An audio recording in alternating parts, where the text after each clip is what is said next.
Well, hello there. Welcome to my little tips and tricks on modeling stuff that you have going on. First, I want to point out something I found out. It's real interesting. You ever have a paint like this? There's a tester's paint. It's already all... Now, you're going to wind up shaking this thing to death, right? Now, if you have one of these simple clamps, okay, first thing you want to do, and if you have an old saber saw, jig saw, that's kind of cruddy. I have one that has a cracked body. I don't trust it, so I don't use it for sawing anymore. But you hate to throw it out because the motion does work.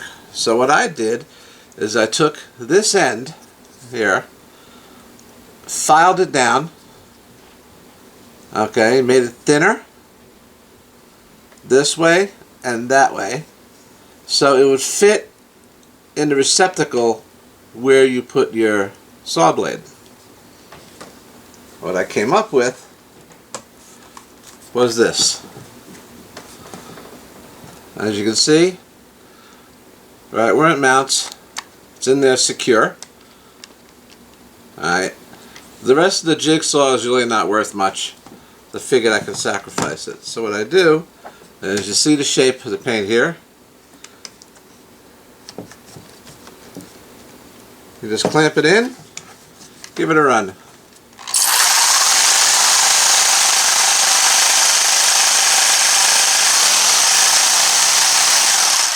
Just a few seconds, all it takes.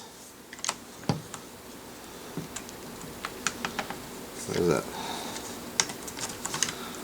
As you can see, it's all nicely mixed, ready to go.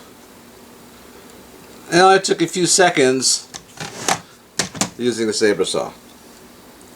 That's tip number one. Did I say one? Okay.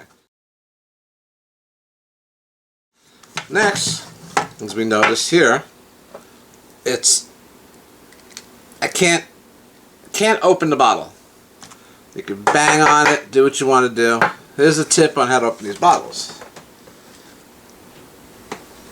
I gotta leave the bench for a second. I'll be right back.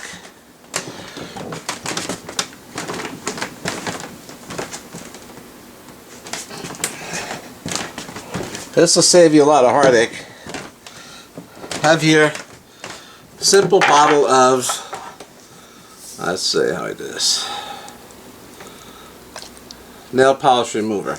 Okay, acetone, just plain acetone.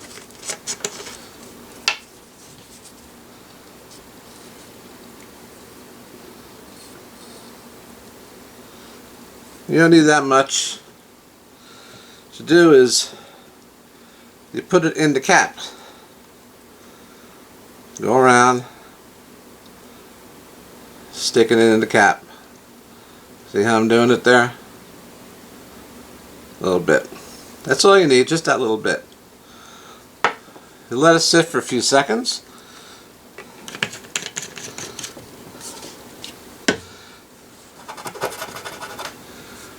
Now you notice hardly any drips out. Alright. Now you take it and look at that. It came open. I hate when this part happens though. There you go. I shook it up so the paint's good. Now once you get the cap off, it's a good idea to take a paper towel with a little bit of acetone on the paper towel and just scrub the cap. Alright? Don't forget to scrub the inside of the cap too. I'm not going to do that now because I have other stuff to show you. There, now you have a bottle that opens, all mixed up, ready for your job. This isn't on here right, let's see. There. It's mixed, cap comes on easy, you're done.